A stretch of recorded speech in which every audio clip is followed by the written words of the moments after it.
Japan कामाकोरा सहर में टोकेइजी नामक एक प्राचीन मंदिर रही जहां लोक मैंने डिवोर्स टेम्पल बा छाड़पत्र मंदिर बोली कही था। मंदिर ना शुणी आपण मैंने भावुवे जे एठारे बोधुए छाड़पत्र दि जाए किंतु यह वास्तव में सत्य नुहे। यही मंदिर में क्या छाड़पत्र दि जाए ना बरं यही मंदिरटी असहाय महिला मानक द्वितीय घर भली। जापान यही छाड़पत्र मंदिर काकुसानी द्वारा निर्माण करा जायथिला। एही मंदिर प्राय 700 वर्ष पुराना।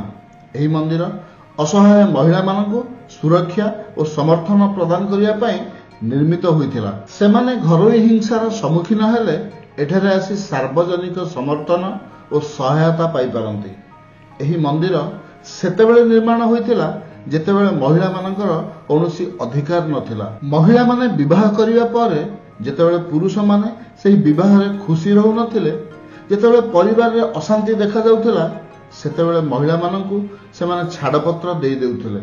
महिला मानकु सेमानक स्वामी माने छाड़पत्र देवा परे महिला माने बहु कष्ट पाउथिले एवं निजकु बहु असहाय मन करथुले। एपरि परिस्थिति रे एही मंदिर महिला मानक पय एक सहारा पालटिथिला एवं एही मंदिर रे महिला माने किछि दिन रहिबा परे विवाह विच्छेद पय अनुमति दिया जाउथिला, जहारी फल रे एहा छाड़पत्र मंदिर भावे लोकप्रिय हला।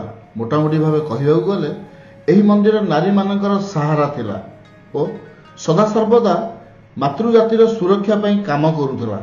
एही संस्थार सदस्य माने बुझिथिले नारी बिना संसारर स्थिति तथा उन्नति असंभव।